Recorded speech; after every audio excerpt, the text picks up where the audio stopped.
The chandeliers of the Brickell restaurant gleamed like frozen fireworks above our table, reflecting in the crystal glasses arranged neatly in front of us. The air smelled of truffle oil and sea bass, a far cry from the modest meals I was used to cooking for myself. I had agreed to come because Clara insisted this dinner would be special. I should have known that word. In her mouth often came with a sting. She stood, slender in her designer dress, raising her champagne flute with a theatrical flourish. "To family," she declared, her smile aimed more at her husband than at me. Then, as though the wine had loosened her restraint, she added with a laugh sharp enough to pierce skin, "Mom, you'll never be as good as my mother-in-law, for a heartbeat." The table shook with Damien's chuckle, then stilled when he realized I had not joined in. The clatter of silverware in nearby booths filled the silence that followed. My face grew warm, but not with shame. After years of holding my tongue, something steadier, sharper, rose in me. I pushed back my chair, the sound scraping softly against the polished marble floor. "Then let Evangeline pay the bills I've covered for the last decade." The words left me before I had time to soften them. They landed heavy in the room. Damien's brows knit together. His glass hung suspended halfway to his lips. Evangeline, regal as ever in her emerald silk, tilted her head as if she hadn't heard me correctly. Clara's laughter faltered, her smile collapsing into a thin line. I sat back down, my pulse steady now, almost calm. "Enjoy your dinner," I murmured, letting the weight of my statement rest where it belonged. I didn't need to elaborate. Not yet. The waiter approached to refill the glasses, oblivious to the shift in atmosphere, and Clara quickly waved him away. Her hand trembled as she set her flute down, the stem rattling against the plate. Damien's eyes darted between us, searching for answers. But I kept mine fixed on the linen napkin in my lap, folding and unfolding its edges with deliberate precision. The food arrived, artfully plated, but untouched. For me, the hunger that gnawed was no longer for salmon or risotto, but for truth long denied, long hidden. Tonight, a line had been drawn, and it would not fade. And so I swallowed the silence, knowing it was only the beginning of what had to be said in the days to come. After that dinner, I could barely sleep. The words hung in my ears long after the lights of Brickell faded in my rearview mirror. Clara's laugh, Evangeline's polished silence, Damien's bewilderment, all of it pressed me back into memories I had carried quietly for decades. When my husband, Samuel, passed, Clara was still in high school. I remember standing in our kitchen with bills spread across the counter, my hands shaking as I calculated what could be paid and what would have to wait. I took on 3 jobs grading papers at the community college, tutoring algebra in the evenings, and clerking at the library on weekends. I told Clara it was just extra money for treats, but in truth, it was survival. Every tuition invoice, every school trip, every uniform pressed another crease into my hands. When college came, I made the hardest choice of all. I opened the velvet box that had sat untouched since my wedding day. The sapphire ring Samuel had saved for months to buy went to a jeweler downtown, and with the money, I paid her first semester at Tulane. Clara never asked how. She only smiled, proud to tell friends she was attending her dream school. Years later, when she married Damien beneath a canopy of orchids, the guests saw champagne fountains and a string quartet. They did not see the second mortgage I signed quietly to cover the last-minute costs Clara insisted upon. They did not see me decline medical procedures because the copay would have meant fewer flowers at her reception. And when the young couple bought their Coral Gables house, Clara gushed about how Damien's career had made it possible. No one knew that I had wired the down payment from the savings I had scraped together over years of sacrifice. My name was still on the deed, though she pretended it wasn't. Sitting in my quiet apartment now, I knew the ledger of my life was written in her comforts, her milestones, her triumphs. Yet in public, she crowned another woman as the better mother. The sting of it hardened into something colder, guiding me toward the box of records I had kept all these years. Evangeline Hale seemed to glide through life as if she had been born to command admiration.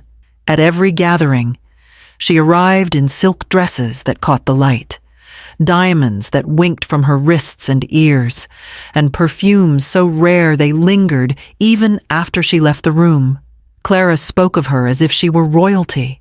Evangeline volunteers at the museum gala every year, she would say, or, she's donating a wing to the children's hospital.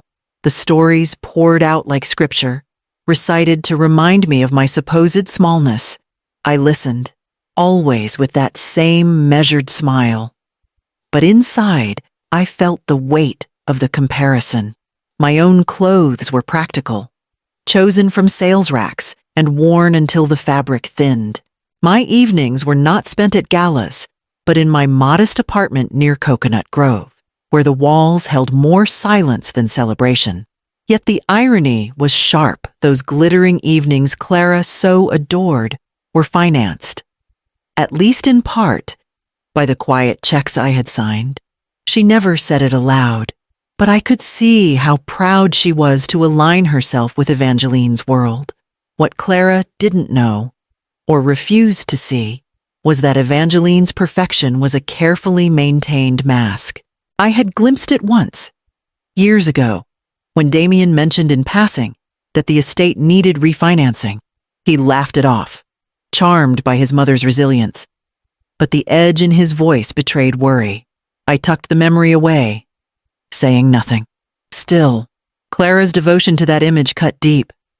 At family dinners, she leaned toward Evangeline's every word while treating mine as background noise. My sacrifices, the tuition, the wedding, the house were invisible, replaced by the shimmer of pearls and manicured lawns. Each time I returned to my apartment after these encounters, I would sit at my kitchen table and remind myself, dignity does not come from gowns or galas. But even as I whispered those truths, I could feel the shadow growing longer. It was that shadow, more than Clara's words at the restaurant, that drove me to open the battered tin box and begin sifting through the proof of everything I had carried alone. The tin box had sat for years on the highest shelf of my closet, tucked behind winter coats I rarely needed in Miami. That night, I pulled it down with a steadiness that surprised me. The metal was dented at the corners, the lid stiff with age, but inside, everything was arranged with the same precision I had kept all my life. I lifted the first envelope and slid out a yellowing tuition bill, stamped paid. My initials M.G. were scrawled in the corner, proof that it had been me, not some fairy godmother, who carried Clara through school. Beneath it lay hospital invoices from when Clara broke her leg in college. I remembered skipping meals to cover those. Then came the mortgage transfer slips, each one a piece of my modest salary redirected into the life she now paraded as her own achievement. As I stacked the papers neatly on the table, a heaviness filled the room, but it wasn't despair. It was clarity. For decades, I had treated these documents as burdens to be hidden away, but now they felt like weapons sharpened by years of neglect. At the very bottom of the box, folded twice and tucked into a sleeve, was a deed. My hands trembled as I opened it. There it was in black and white, Marcella Gray, co-owner of the Hale residence in Coral Gables. Clara had spoken so often of her house, boasting of how Damien's income secured their address in one of Miami's most coveted neighborhoods. Yet my name had never been erased. I sat back. The paper spread across my knees, and felt something shift inside me. The ledger of my life was no longer just memory. It was evidence, and evidence could not be laughed away. The following week, Clara insisted I join them for dinner at their Coral Gables home. I arrived to find the table already set with polished silver and crystal glasses.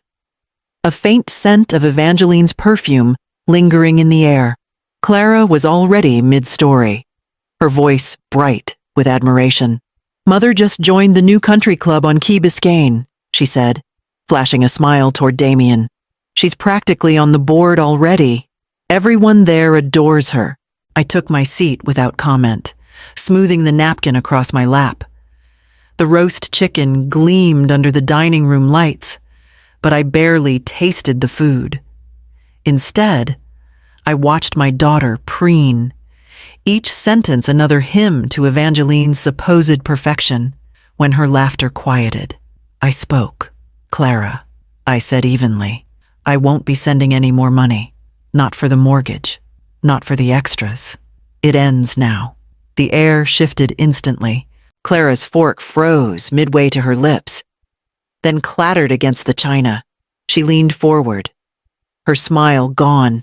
"You never helped that much anyway," she snapped, her voice sharp enough to slice through the stillness.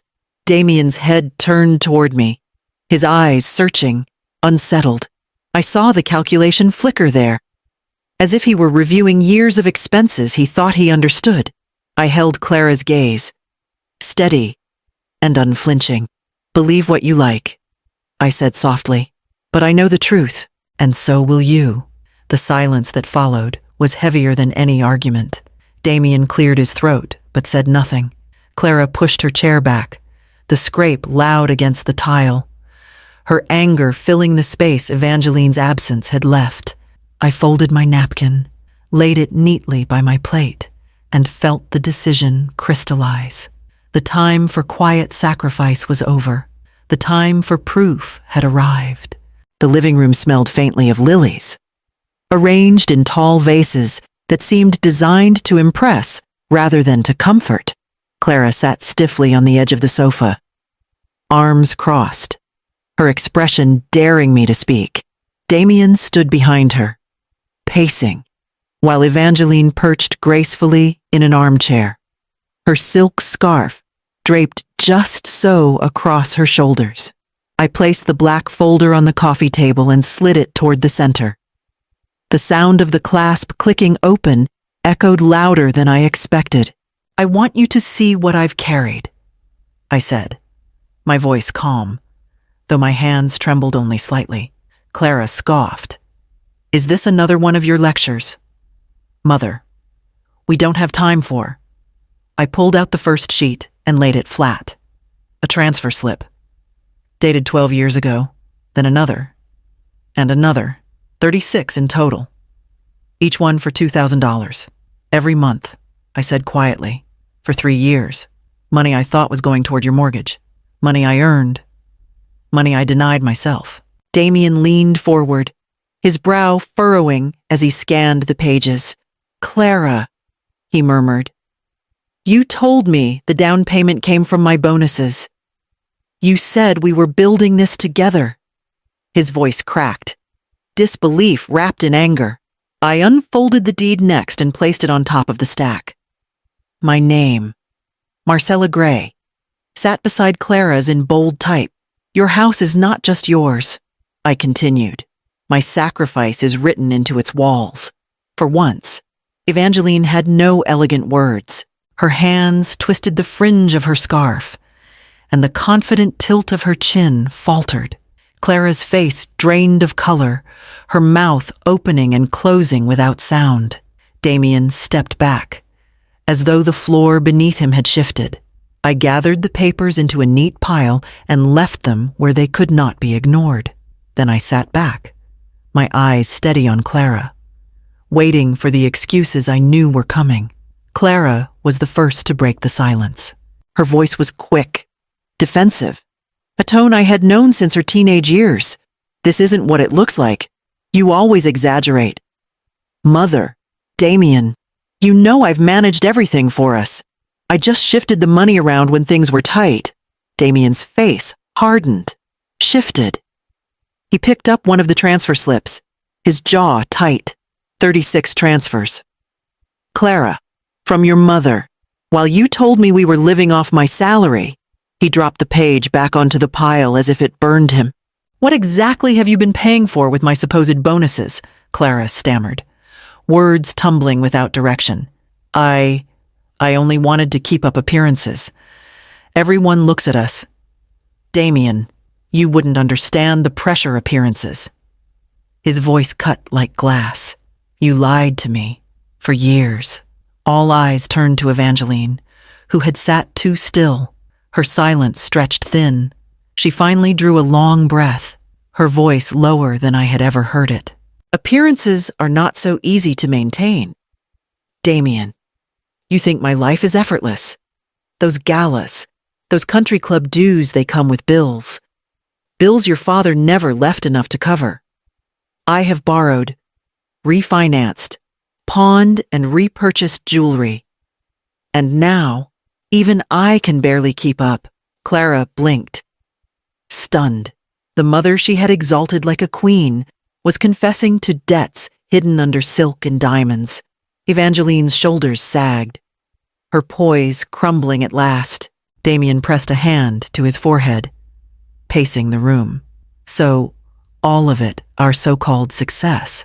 This family image, it's a lie, built on my mother-in-law's sacrifice and my mother's illusions." The air felt heavy, suffocating, as if the walls themselves bore witness to years of deceit. I gathered my bag, sliding the empty folder inside. For once, no one tried to stop me. I rose, steady in a way I hadn't been in years, and turned toward the door, already knowing where I would go next. I rose from the sofa, smoothing my skirt as if to press the tension back into the fabric. The folder lay on the table between us, a silent witness to years of sacrifice and denial. I did not take it with me. I wanted them to sit with the evidence, to feel its weight long after I was gone. No one stopped me as I walked to the door. Damien's silence was heavy, Evangeline's eyes cast down, and Clara sat rigid, her mouth opening without words. The click of the door behind me felt like a gavel striking wood. In the weeks that followed, I took the steps I should have taken years earlier. I called a lawyer, quiet and efficient, and arranged to sell my share of the Coral Gables house. Clara never contested it. Perhaps she knew better, or perhaps she was too ashamed. The transfer went through, and for the first time in my life, a substantial sum was mine alone. I left Miami without ceremony. The drive north to Gainesville was long, but with each mile the city's glitter faded and something lighter filled my chest. When I signed the papers for a small cottage by the lake, I felt a freedom I hadn't known since before Samuel's death. The cottage was modest, painted in pale cream with a porch that faced the water. I planted roses along the fence, cuttings from an old neighbor who promised they would take root quickly. Each morning, I walked among them, breathing in their promise of bloom, and for once I did not measure my worth against anyone else's yard or wallet. The money was mine, the air was mine, and the life ahead of me belonged only to me. And yet, in the quiet, another thought began to stir. Perhaps it wasn't enough simply to be free. News of their unraveling reached me in fragments. A cousin called to say Clara and Damien had listed the Coral Gables house. A neighbor whispered that Evangeline's jewels, the ones she once flaunted at galas, were being sold at auction. I listened, not with malice, but with a strange detachment. The life they had built on illusion was collapsing under its own weight. Damien's name appeared in a legal journal I still read out of habit. The article speculated on his firm's troubles, hinting that his marriage might be ending. I pictured him at their dining table, the same one where Clara had dismissed me, his hands in his hair as the numbers refused to bend in his favor. Then one evening, as the sun dipped low over the lake, a knock echoed at my cottage door. I opened it to find Clara, smaller somehow, her posture bent under the burden she had carried alone since my departure. Her makeup was smudged, her voice rough. "Mom," she whispered, stepping inside before I could invite her. "I thought you were my burden." She paused, her eyes glistening. But I was yours, and I never even saw it. I let her words settle between us. For years I had dreamed of hearing such an admission, though not like this, tattered, late, born of loss. She sank into the chair by the window, the one I often used for reading, and folded her hands as though in prayer. I don't know what to do, she said. Damien barely speaks to me. Evangeline is different now. None of it was real, and I pushed away the only person who ever carried me. I sat across from her, watching her face crumple under truths she could no longer deny. The roses outside swayed gently in the evening breeze, their reflection trembling on the water. As I weighed my response, the cottage garden had begun to take shape by spring. Rows of roses lined the fence, their buds tight with promise, colors waiting for the warmth to open. Each morning, I knelt in the soil, pressing my palms into the earth as if to root myself more deeply into this new life. I began inviting women from town, widows, divorcees, those who had lost more than they ever thought they could bear. We sat on the porch with cups of tea, trading stories that were equal parts grief and resilience. Some wept, others laughed, and in the sharing we found strength. What had once been my refuge grew into a retreat, a place where dignity could take root again. Clara visited only once more. She stood among the roses, her hand brushing a single bloom, and I saw in her eyes the shadow of recognition. She said little, but I sensed she understood that my life had moved beyond her approval, beyond her comparisons. I did not scold her, nor did I offer absolution. Instead, I tended the roses as she watched, letting silence speak what words could not. When she left, I lingered in the garden. The petals unfurled in the soft light, each one a quiet triumph. I bent toward them and whispered, I was never your burden. Clara, you were mine, and I've finally set it down. The breeze carried the scent of roses across the yard, and for the first time in years, my chest felt light. My worth had never been tied to gifts or status. It was etched in the sacrifices I had made and reclaimed in the choice to live free. And so, among the roses, I found peace that no one could take from me again.